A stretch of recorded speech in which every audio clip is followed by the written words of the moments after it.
Good morning, friends. Let us begin today's reading as we are reading chapter The Midnight Visitor.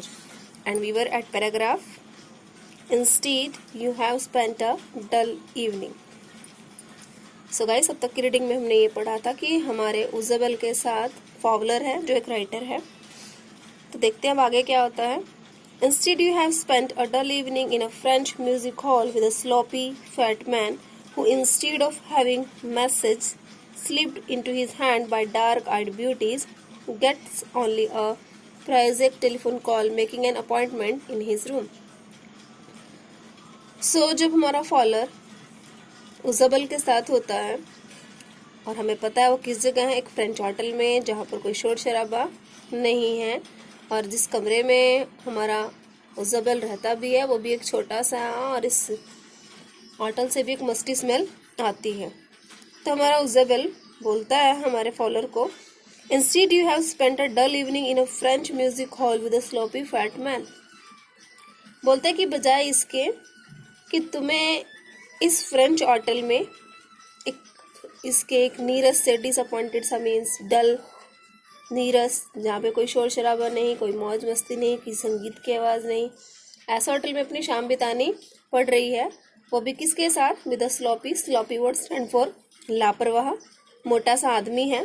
Who instead of having messages, जिसके पास बजाय किसी लड़की के जिसकी काली आंखें हों, सुंदर हों, उसका कोई मैसेज उसके हाथ में आए, बजाय उसके उसको सिर्फ क्या आती है, प्रोजेक मतलब ऑर्डिनरी साधारण सी टेलीफोन कॉल्स आती हैं और जिसमें इसको सिर्फ इतना बोला जाता है कि उसके साथ अपॉइंटमेंट है, यानी कि उससे कोई मिलने आने वाला है. यू हैव बीन बोर्ड, शायद तुम बोर हो गए होंगे Fowler. The fat man chuckle to himself as he unlock the door.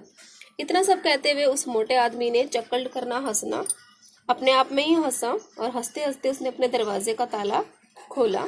And stood aside to let his frustrated guest enter. Stood aside थोड़ा सा एक तरफ हो जाना, थोड़ा सा एक तरफ हो गया, किस लिए, ताकि जो उसका फ्रस्ट्रेटेड वर्ड स्टैंड फॉर निराश, जिसका निराश सा अतिथि है, ताकि वो कमरे में एंटर कर सके. और हमें पता है वो निराश दोस्त कौन है वो, दैट इज फॉलर यानी कि writer. You are disillusion word stand for भ्रम को दूर करना. उज़ेबेल टोल्ड हिम, उसको एंटर कराते ही उज़ेबेल बोलता है कि तुम्हारा भ्रम दूर हो जाएगा. बट टेक चीयर, थोड़ा सा हंसो, मुस्कुराओ मेरे युवा दोस्त, my young friend. Presently you will see a paper, अभी कुछ ही पलों में तुम एक पेपर देखोगे. अ क्वाइट इम्पॉर्टेंट पेपर, जो बहुत ही इम्पॉर्टेंट पेपर है. फॉर विच, और वो पेपर ऐसा है जिसके लिए सेवरल मैन, बहुत सारे पुरुषों ने और औरतों ने, हैव रिस्क देयर लाइव्स, अपनी ज़िंदगी भी दाव पर लगाई है, यानी कि अपनी ज़िंदगी को भी खतरे में उठाया है. कम टू मी, आओ अंदर आओ, मेरे पास आओ. तो यहाँ पर उज़ेबेल ने हमारे फॉलोअर को बताया कि तुम राइटर हो, तुम्हें एक इंटरेस्टिंग स्टोरी चाहिए, तभी तुम मेरे साथ हो, तो चिंता मत करो. अब तक के मेरे दिन में तुम्हें ऐसी कोई इंसिडेंट देखने को नहीं मिला जिसको तुम लिख सको, लेकिन घबराओ मत, जल्दी ही तुम्हें एक ऐसा पेपर देखने को मिलेगा जिसको पाने के लिए बहुत सारों ने बहुत कोशिश की है.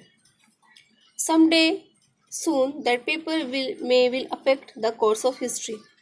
तभी उज़ेबेल फॉलोअर को ये भी बताता है कि देखो वो पेपर इतने इम्पोर्टेंट है कि कुछ टाइम के बाद शायद वो इतिहास में भी एक नया मोड़ लेकर आए. In that thought is drama is there not. और साथ ही कहता है कि देखो इस विचार में ड्रामा का, यानी कि कहानी का एक नया पुट है, यानी कि कहीं ना कहीं ड्रामा में एक नया मोड़ आएगा. मिंटू से हमारा उज़ेबेल फॉलोअर के बताना चाहता है कि जो कागजात अभी मेरे हाथ में आने वाले हैं, उन कागजात का इतिहास की धारा को बहुत बड़ा प्रभाव होने वाला है. इससे हमारी इस कहानी में एक नया मोड़ आएगा. As he spoke Ausable close the door behind him. अभी इतना सब बोला ही उज़ेबेल ने, तभी क्या किया, उसने दरवाज़ा बंद कर दिया. Then he switched on the light, अपने कमरे की लाइट को ऑन किया. And as the light came on, और जैसे ही लाइट जली, Fowler had his first authentic thrill of the day. Authentic क्या होता है, प्रमाणिक, थ्रिल क्या होता है, रोमांच. तो देखो सुबह से फॉलोअर हमारे उज़ेबेल के साथ था, अब तो कोई भी ऐसी रोमांचकारी घटना नहीं हुई थी, लेकिन जैसे ही कमरे में लाइट जली, फॉलोअर ने अपने पूरे दिन की प्रमाण सहित प्रमाणिक रोमांचक सीन अपने सामने देखा पूरे दिन का। For half way across the room, क्या देखा, कमरे में थोड़ी सी दूर जहाँ वो लोग खड़े हुए हैं उसके हाफ पार्ट में, अगर रूम का हाफ पार्ट करें, across the room a small automatic pistol in his hand. क्या देखा उन्होंने कि उसी कमरे के अंदर एक छोटी सी ऑटोमेटिक पिस्टल अपने हाथ में लिए हुए स्टूड अ मैन, एक आदमी खड़ा हुआ है। उजाबेल ब्लिंक्ड अ फ्यू टाइम्स, उसको देखते ही उजाबेल ने ब्लिंक किया अपनी आईज को, ब्लिंक करना झपकाना, अपनी आंखों को झपकाया। मैक्स, और क्या बोलता है मैक्स, ही विस्ड, विज करना मुंह से और नाक से आवाज निकालते बोला कि मैक्स तुम, you gave me quite a start, quite a start देना, डरा देना, झटका देना, कि तुमने मुझे झटका दे दिया, डरा ही दिया।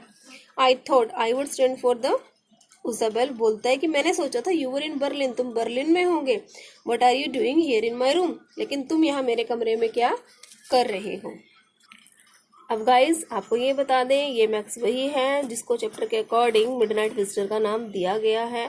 देखो ये कमरे के अंदर आया बिना किसी परमिशन लिए, छिप छिपा कर आकर पहले से ही कमरे में बैठा हुआ है, इसीलिए इसको अनवांटेड गेस्ट का नाम दिया गया है। अब चलो तुम इंट्रोड्यूस करवाते हैं मैक्स के फिजिकल अपीयरेंस से। Max was slender, a little less than tall, with features that suggested slightly the crafty, pointed countenance of a fox. There was about, aside from the gun, nothing especially menacing.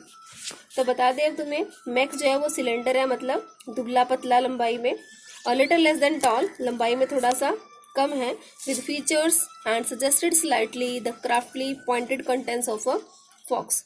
और उसके अगर नाक नक्श को अच्छे से समझाएं आप लोगों को तो वो थोड़ा सा क्राफ्टी यानी कि धूर्त किस्म का इंसान है, एक लोमड़ी की तरह एक तीखे से चेहरे वाला व्यक्ति है। There was about him aside from the gun nothing specially menacing, उसके पास एक गन है, इसके अलावा उसके पास कोई भी डरावनी चीज नहीं है।